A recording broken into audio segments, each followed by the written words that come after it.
Hello everyone, good day. This is Angeline Arenales, secondary student, secondary college student. Okay. Tapos, eto po yung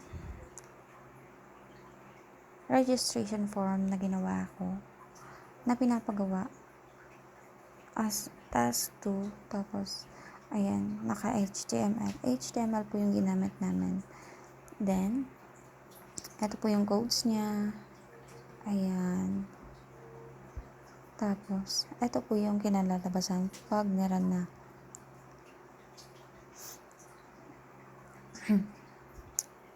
Base sa form na nakita ko kay sir nung nagbigay siya ng example. Nag-explain siya kung paano gawin. Ganito din daw. Yung submit nasa right side. Tapos, ayan, may paragraph sa baba. Age. Age, hobbies. Pero sa pinagawa, baliktad po talaga guys. Dapat hobbies tsaka age yung nasa baba. Pero okay na po yan. Username, pag nag-i-input username, kahit ano, pwede mo naman ilagay kasi text. Naka-text based naman yung username natin.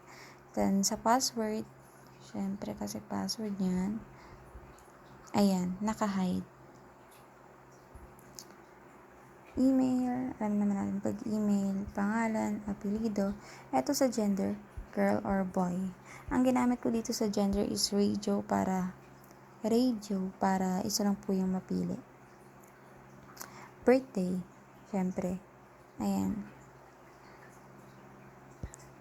I-click mo siya and then choose mo kung kailan yung birthday mo.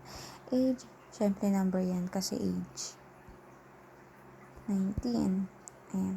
Sa hobbies naman, ayan, singing, overthinking, watching, eating, chit-chatting, yan lang po yung mga hobbies na nalagay ko.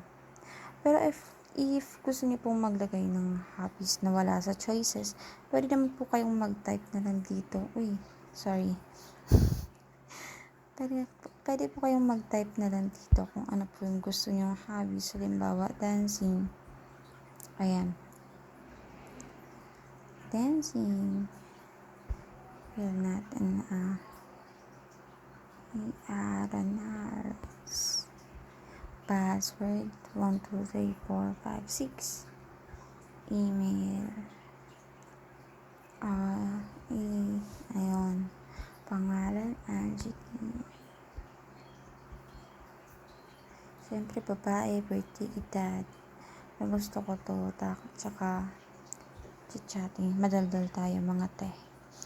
Ayan, registration form. Preview, ito po yung nasa title.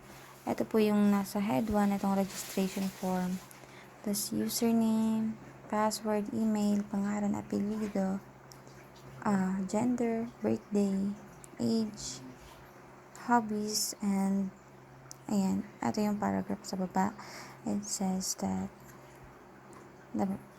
then submit. Ayan.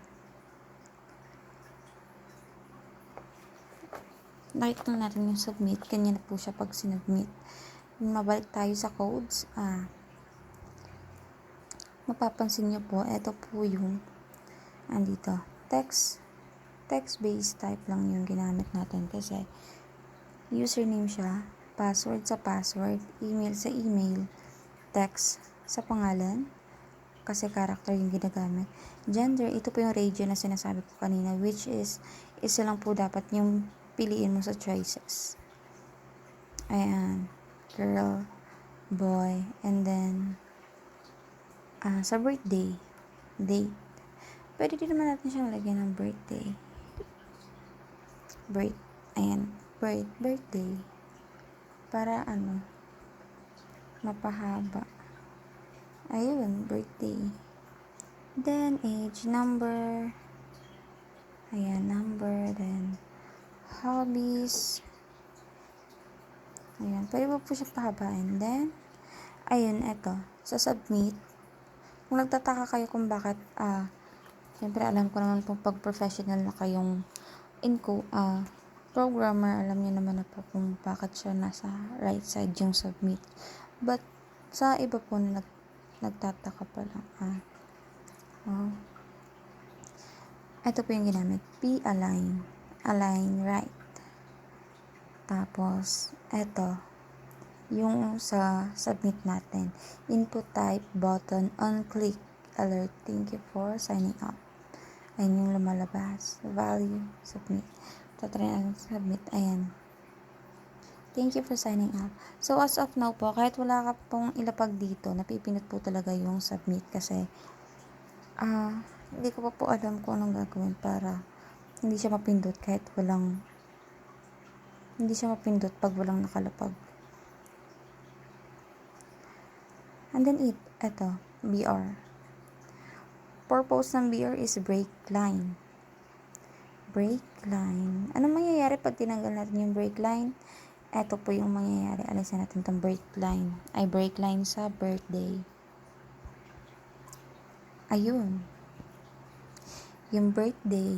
Kasi sa dulo po ng birthday natin, dulo po ng codes sa birthday natin, inalis yung break line or BR.